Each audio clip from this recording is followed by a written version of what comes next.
দেখতেই পাচ্ছেন কাজু কিশমিশগুলো ভাজা হয়ে গেছে, আমি তুলে নিয়েছি। আর সেই তেলের মধ্যে আমি জিরে, তেজপাতা, শুকনো লঙ্কা ফোড়ন দিলাম। ফোড়নটা খুব ভালোভাবে আমি এখন ভেজে নেব। আর ফোড়নটা খুব ভালোভাবে ভাজা হয়ে গেছে, এখন আমি কেটে রাখা আলুটা দিয়ে দিলাম। আর আলুটা এখন খুব ভালোভাবে আমি ভেজে নেব। আপনারা চাইলে কিন্তু আলুটা নাও দিতে পারেন, তবে আলুটা যদি দেন এতে কিন্তু ছোলার ডালের স্বাদটা খুব ভালো হবে। তো এখানে আমি আলুটা এখন খুব ভালোভাবে ভেজে নেব।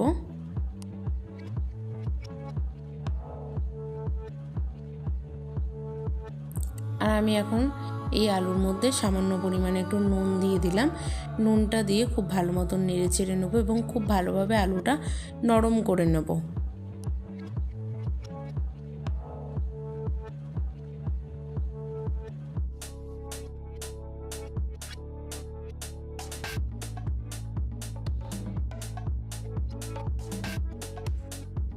আলুটা খুব ভালোভাবে ভাজা হয়ে গেছে, এখন জিরে, আদার, কাঁচা লঙ্কা একসাথে যে পেস্ট করে রেখেছিলাম সেই পেস্টটা আমি দিয়ে দিলাম।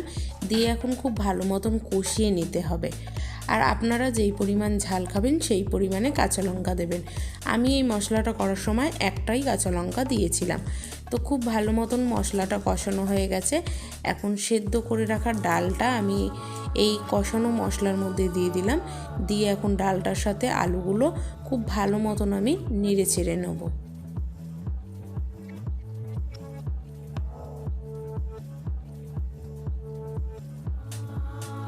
আর এখানে আমি নুন, হলুদ, চিনি অ্যাড করে দিলাম। আর ভেজে রাখা কাজু কিশমিশ আর নারকেলগুলো আমি অ্যাড করে দিলাম। আর একটু সামান্য জল অ্যাড করলাম। সব কিছু একসাথে আমি এখন নেড়ে ছেড়ে খুব ভালোভাবে ফুটিয়ে নেব। তো দেখে তো বুঝতেই পারছেন যে ওই ছোলার ডালটা খুব ভালোভাবে ফুটে গেছে। এটা কিন্তু এখন পুরোপুরি রেডি হয়ে গেছে। আর নামানোর আগে আমি এটার মধ্যে একটু গরম মশলা দিয়ে দেবো। আপনারা চাইলে গরম মশলা নাও দিতে পারেন, তবে গরম মশলা দিলে কিন্তু স্বাদ আর গন্ধ দুটোই ভালো হবে। তো এখন নামিয়ে নেবো ছোলার ডালটা। ছোলার ডালটা তো এখন রেডি হয়ে গেছে। তো আপনারা বাড়িতে এইভাবেই খুব সহজেই ছোলার ডাল বানিয়ে ফেলতে পারেন, আর স্বাদও হবে অসাধারণ। তো এই রেসিপিটা আপনাদের কেমন লাগলো অবশ্যই কমেন্ট করে জানাবেন। যদি ভালো লেগে থাকে একটা লাইক করতে একদমই ভুলবেন না। এবং যারা এখনও চ্যানেলটা সাবস্ক্রাইব করেনি তাদের কাছে অনুরোধ রইল চ্যানেলটা সাবস্ক্রাইব করে পাশে থাকা বেল আইকনটা প্রেস করে দেবেন।